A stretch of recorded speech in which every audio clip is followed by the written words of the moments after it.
Okay, so the common form of nesting that we usually talk about in educational research is that you might talk up through the district level, right? So up here, you have the 6 districts, but then really we focus on the schools and teachers nested in schools and students nested within teachers, right? So this is kind of the common structure that we think about with nesting of data, but the MET has a lot more layers than that.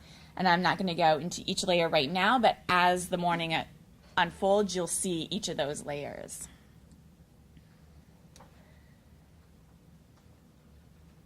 Okay, sorry, this is what I meant to, yeah, okay. Okay, so here we're going to add a layer, and this is the section layer, right? So usually we don't, when we're looking at educational data sets, there's usually not that section element, but here we're adding these 2 sections for some of the teachers. And okay, so this is another table that helps you kind of start to see some of the nesting. So we have the full sample, and then you have the core sample of teachers in year 2, and then those that were randomized, so you can kind of see how each of them unfold.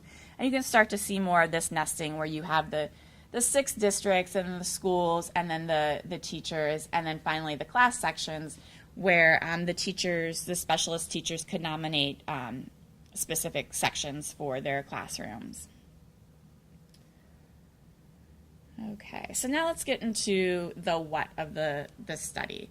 So from past research, we know that there's variation in student test scores. And why is that? Well, it could be student characteristics, the classroom combination, or the classroom composition, the teacher, a combination of all of those things, right?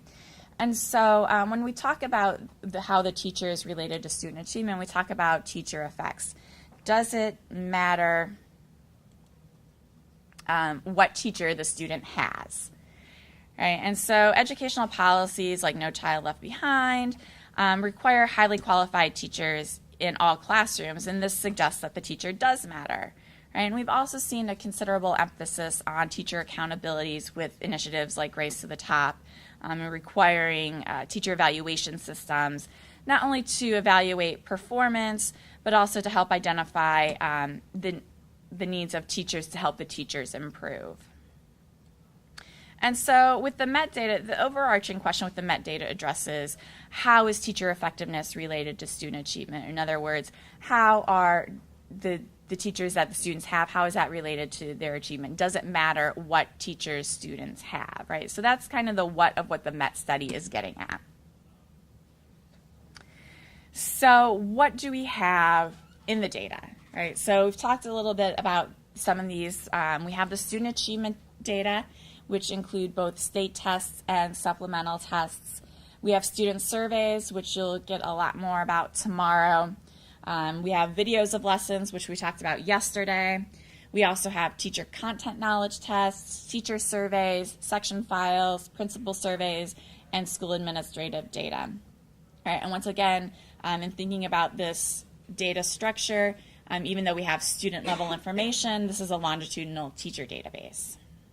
So I'm going to take each one of these sections and talk about it in more detail, each one of these layers. And I'm going to start with the larger one first, right? So we have school data. And in the school data, you have information about grade configuration, their enrollment, student composition. So you have the percent of student race ethnicities, percent free and reduced lunch, ELL, gifted, and then you also have aggregated test scores. There's no district file directly related to this school in the core files. There's some district information in the non-core files. But right now I'm going to be talking about the core files, and then I'll go into the non-core files in a little bit. But for the school data, what we have for the district is a district ID. So basically they have numbers to indicate the 6 school districts. Next is the principal. So the principal survey comes from the 2011 school year. So this is the second school year. And when I talk about those 2 school years, I'll use the second year to refer to it. So this is the 2010-2011 data. So they ask principals about teacher evaluation policies, the principal's training on evaluation, principal's comfort and perception of current systems. And then they also asked the principal to give effectiveness ratings for up to 12 of the MET teachers in their school. And this effectiveness rating is on a 6-point scale, which ranges from exceptional, which is the top 5%, to very good, the top 25%, to good, the top 50, and then you fair, top 75, and poor, the bottom 25, and very poor, the bottom 5. So to give you some examples of the types of questions that are in the principal survey, all of these questions come from the principal file or the school file code book, right? And so that's where you would start to find these. And some of there's various structures with the way the variables are labeled, and so you start to get a sense of the P indicating principal and the question number and things like that. And so some of the questions that the principal survey includes are how much time at work is dedicated to observing teachers and providing feedback, what type of training, what type of professional development have you received regarding evaluations and feedback? And so this would be one where there'd be multiple options for them to select, and this one deals with taking workshops. Whether or not professional development has been effective and helpful in them evaluating teachers, considering how important student achievement is to their teacher evaluation and things like this. So if you look through the code book, you'll see these questions and get a sense of what types of questions the principals were asked. Okay, so the teachers. So in the teacher file, you have information about teacher demographics. So you have race, gender, years of experience, and degree level. You also have the working conditions survey, which asks about school policies, procedures, supports of technology, professional development, teacher participation in decision making, the school personnel practices, and teacher beliefs, and then also about teaching and learning. And this was in the 2010 school year, so this was the very first year of the data collection. You also have the content knowledge for teaching tests, and there's an English language art one. There's one for 4th and through 6th grade teachers, 7th through 9th, and then you have the math, which is 4th and 5th, 6th through 8th, and then algebra 1. They also did a second survey in 2011. This was web-based, and it asked questions about working with principals and the teacher evaluation systems. You also have the protocol scores, the observation scores of those rubrics, and then you have the principal effectiveness ratings in the teacher data set. Okay, so a little bit more about the working conditions survey, and this was given to all of the teachers at the MET schools, and it asks things about support in the school environment, quality of facilities, availability of instructional resources, degree of teacher leadership, support from the leadership, and parent and community involvement. So the teachers' responses are only linked to the teacher's school because of the sensitive nature of the information, so there's not a direct link from the survey to the teacher. So that's something important to keep in mind when you're looking at this data, although we also heard yesterday that there's a lot of missing data here, but these are aggregated to the school level, so it's not necessarily a particular teacher's response to the working conditions survey. And here are some questions from the working conditions survey, right? And you start to see that some of the variables have the little more of a description on the end, so you learn about the role that that teachers play in the school, student discipline, student conduct, teacher consistency in applying the student conduct, and the consistency of evaluations. Right, so those are some examples.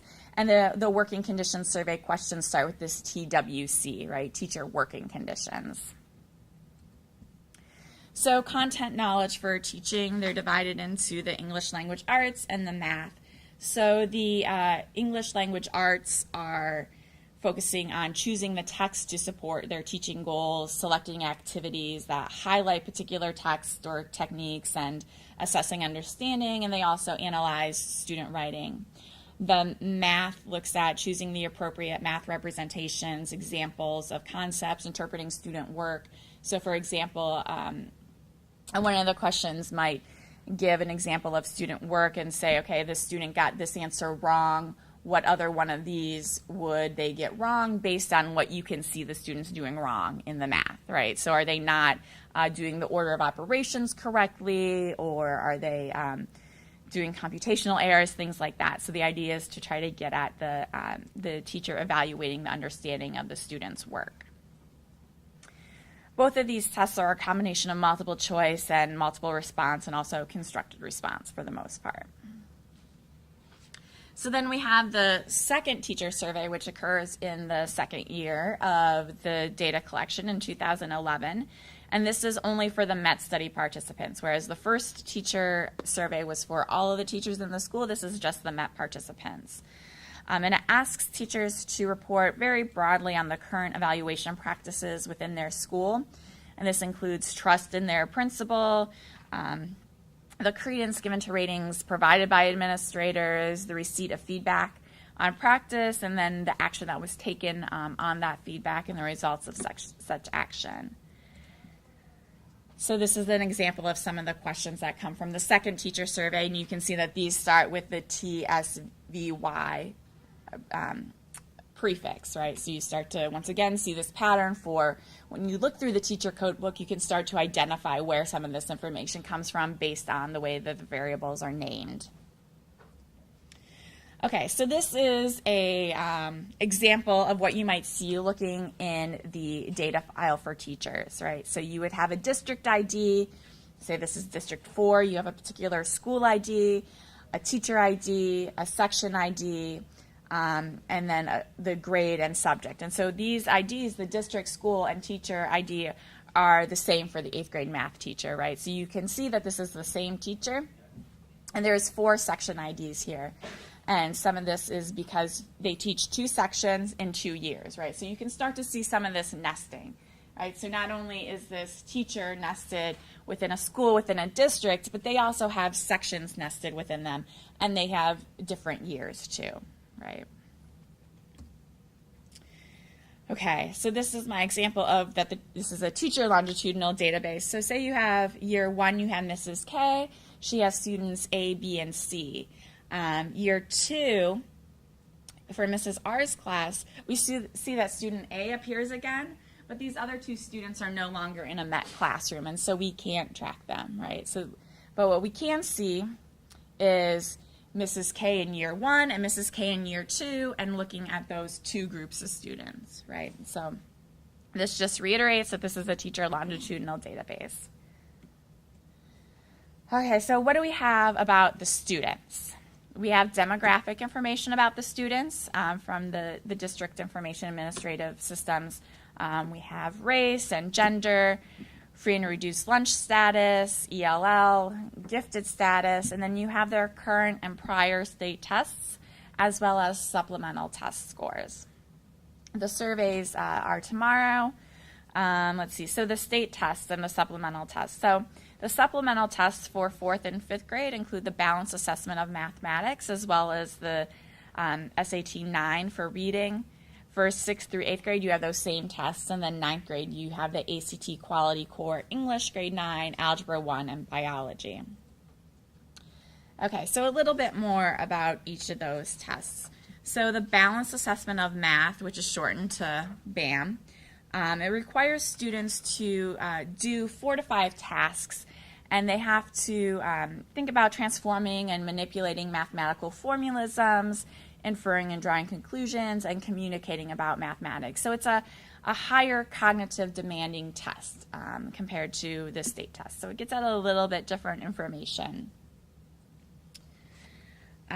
So for the reading test, these are open-ended responses, and they're responses to comprehension questions, and students write the short answers too, right? So they have one extended reading passage and then some open-ended responses here. Okay, so then in 9th grade, they have multiple choice and constructed response for Algebra 1, Biology, and English Language Arts. So these test scores are used to calculate, or can be used to calculate value-added measures. Brian had this equation up here yesterday as well, and I'm just going to talk about a little bit more detail, some of the steps that go into calculating, but I don't use value-added models, so I just know the basics of this. But one of the important things of the MET data is that there is intensive rostering of students. So teachers were given a roster of their students, and they could make additions or deletions to it, and they noted the percent of instructional time that they had for each of the teachers. So this rostering was then used to connect student achievement to the teachers.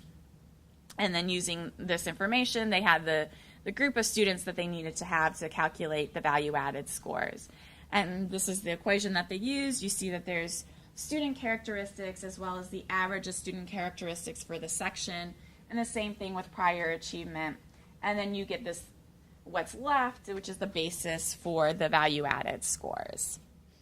Okay, so this is what you might see if you look at the student level file, right? So once again, we have teacher number 15. There's the 4 sections, and you can see that there's 4 different students here. 2 of them are in the first year, 2 of them are in the second year. So these 4 students have the same teachers in different years. The teacher or the students that we had in the first year don't necessarily show up in the second year, but you can see that the teacher here is in 2 years.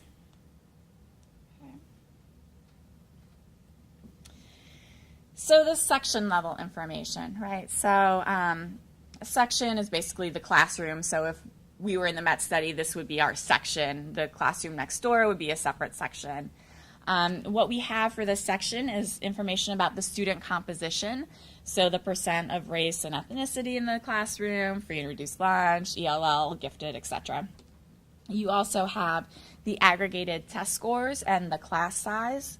You have the value added scores for the class section, the classroom observation scores, and then the student survey aggregates.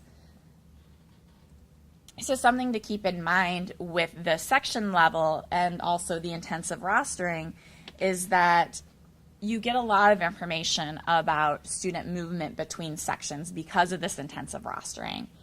But you also need to be aware of what restructuring may need to be done because of what information you want to include for a particular section, right? So if you want to look at a student who was with this teacher the whole year, you need to make sure that for the various rosterings that student was in there for the whole year.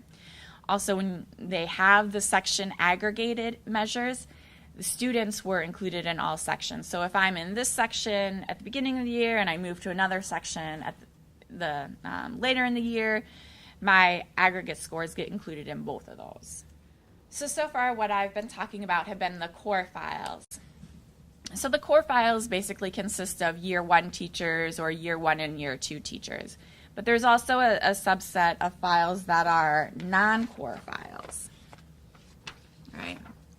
Okay, and so we saw this website yesterday, right? And so you see the core files are right here, number 2, what we've been talking about. And then the other files here are considered the non-core files. So the first one, the study information, gives you extra information to make it easier to use the files, right? So this is a good place to, once you have a basic understanding, kind of go into the study information and see what else there is. The section level information, which is the 3A of the base data, this includes information that was aggregated by RAND. 3B includes test scores at the student level. And then you also have the observation scores in the 3C, the item level observation scores, individual levels. And this includes the phase 1 video information and also the UTOP information. The 3D includes the surveys and the teacher assessments. So you have the principal survey, the student survey, working conditions survey, and the surveys of the enacted curriculum.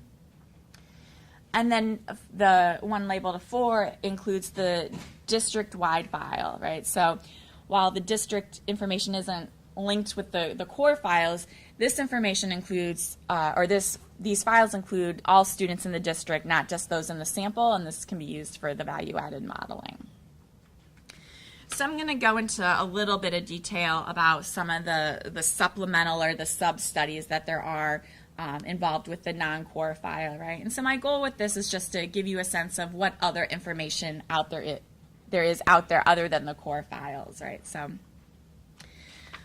we talked about phase 1 yesterday, so I'm not going to spend a lot of time on that.